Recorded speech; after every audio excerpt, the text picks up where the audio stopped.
Since 2005, GoPro has been the king of action cameras, and many have tried to make a claim to the throne, but can the brand new Insta360 ONE RS take its crown?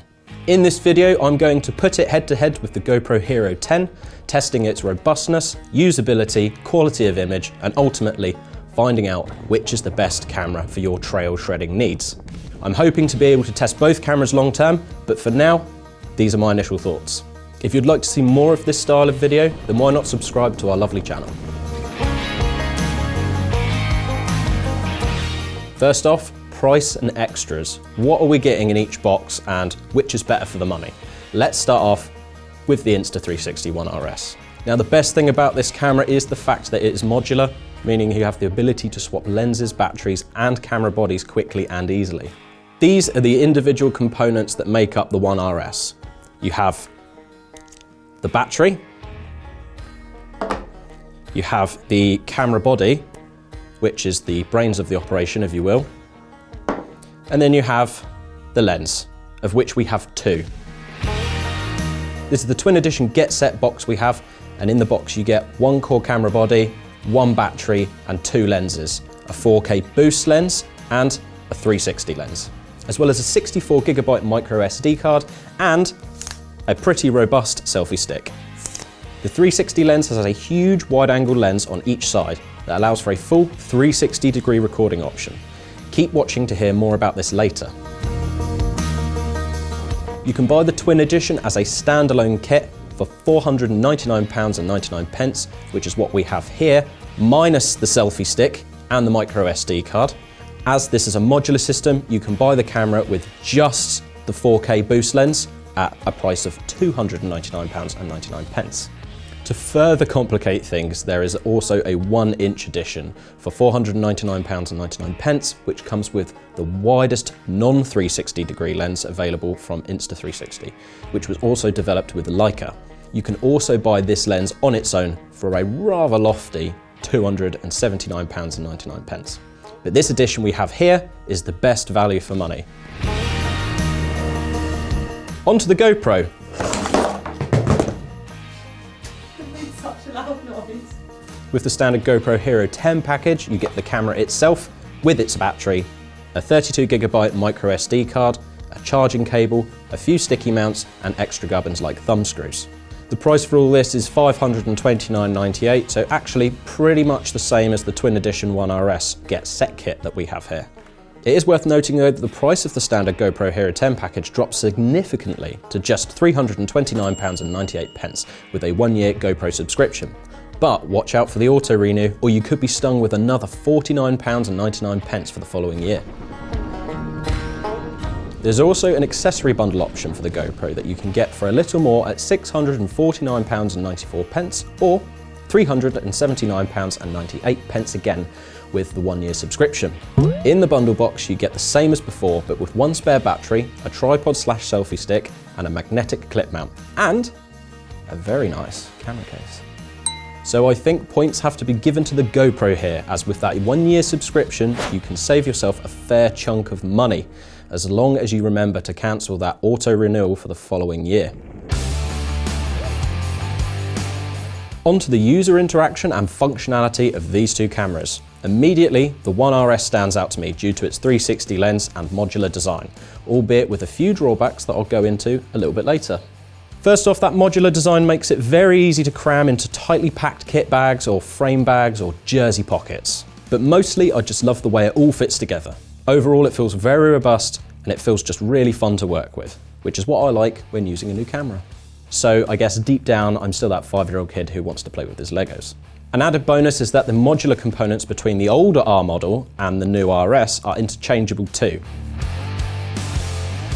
The main drawback, which is hard to ignore, is the main screen, which is about a quarter of the size as the one of the GoPro, making video playback in camera quite tricky.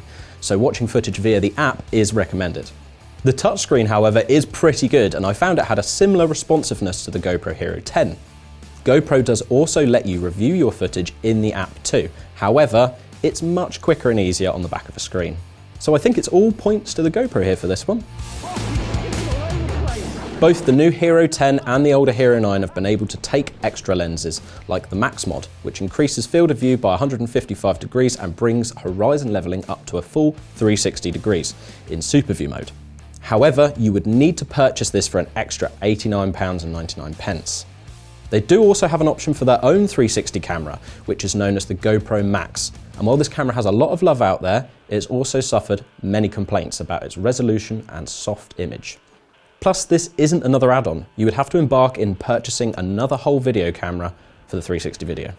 The One RS Twin Edition, however, comes with its own 360 lens, which can already shoot at a higher resolution than the GoPro Max or Max mod. Using this lens is great fun, allowing you to shoot now and ask questions later, with the ability to reframe your image later in post. As said before, we also have the selfie stick here, and when mounted to it, you can pretty much guarantee the lens will magically crop out the pole itself with an almost seamless stitch. This meant I could manipulate the image in post however I wanted without the pole getting in my shot. So with the strong modularity options over the Hero 10, I'm giving this one to the One RS. Moving on to what I would consider the most important aspect of any action camera, and that is the image stability. On the Hero 10, we have the 4th iteration of Hypersmooth, and with the One RS, we have their in-camera flow state stabilization. I tried a side-by-side comparison on the same trail and on the same bike with both of these cameras, and initially, I thought Hypersmooth performed much better compared to the flow state on the One RS, using the 4K boost lens.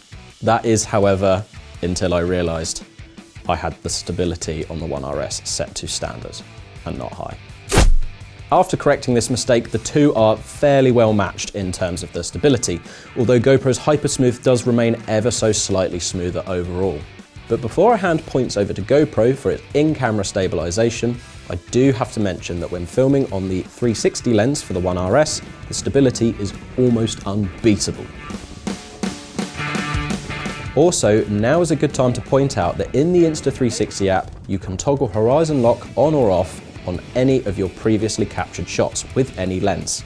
And it will keep it locked on the horizon up to a full 360 degree turn. This blows GoPro out of the water with the Hero 10's in-camera horizon leveling of just 45 degrees. However, it's not just a case of point and shoot with the One RS. You'll have options to choose from in the app, so you can keep your shot center locked, or you can reframe your clip frame by frame if you wish using the keyframes. So you do have to work for it, but the end results just look incredible. And if you're like me and you like to edit your videos, there is a desktop app. And if you really want to get nerdy, there is a plugin allowing you to access to edit via Adobe Premiere. Either way, I'm going to have to give this win to the One RS, but of course I'm a videographer and I enjoy playing around with my footage. So let me know what you'd prefer in the comments. Lastly, I'm going to touch on the hardware of the camera bodies themselves. The biggest gripe I had with the One RS, other than its smaller screen, is the fact that the main camera body has the smallest charging port and micro SD slot I've ever seen. It feels like performing open heart surgery if, like me, you have very short fingernails and very stubby fingers. I actually managed to damage the SD card upon its attempted first removal. However, this was when the outer cage was attached, making the hole deeper, so just be aware of that. The GoPro also has a forward-facing screen for aid when lining up shots or self-shooting. The One RS, however, just has that one small screen on the back as mentioned before. Maybe one for future iterations of the One.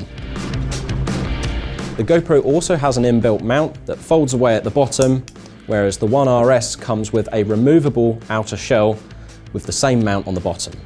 I much prefer having the inbuilt mount that the GoPro has, because it's just one less thing to pack and one less thing to lose whilst you're out on a shoot. Once more, the Hero 10 is waterproof without a housing up to a claimed depth of 33 feet over the One RS at 16 feet. So extra points here to GoPro. And extra points to any viewers who manage to ride at the bottom of a lake. Moving swiftly on now to the camera's overall image quality. Let's start with the big one, sensor size. The One RS differs from the GoPro as its sensors are actually built straight into its lens mounts.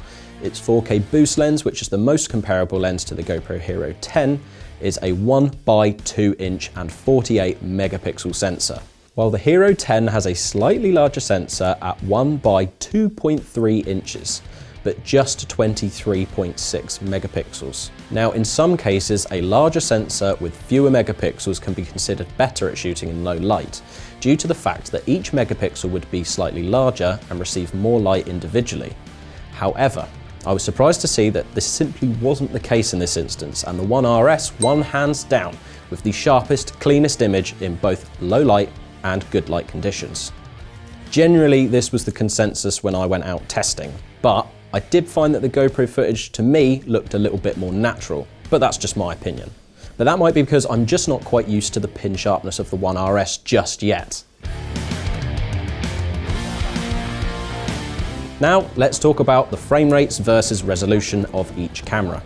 Sticking with the 4K boost lens, it is capable of shooting massive 6K footage at 25 and 24 frames per second. This can be shot in what Insta360 calls their widescreen mode. However, there is no flow state stabilization option available with this profile. Then there is 4K at 24, 25, 30, 50 and 60 frames per second. Move down to 2.7K and you also unlock 100 frames per second. And finally, again with good old 1080p, going up to 200 frames per second. You can also shoot the same 4K settings in a 4:3 aspect ratio, which allows you to capture more at the top and the bottom. This is true for the GoPro too. Now let's move on to GoPro for a more direct comparison. Again, starting at the larger end, you can shoot 5.3K at 24, 25 and 50 frames per second. However, Super View, GoPro's widest available view, is not available.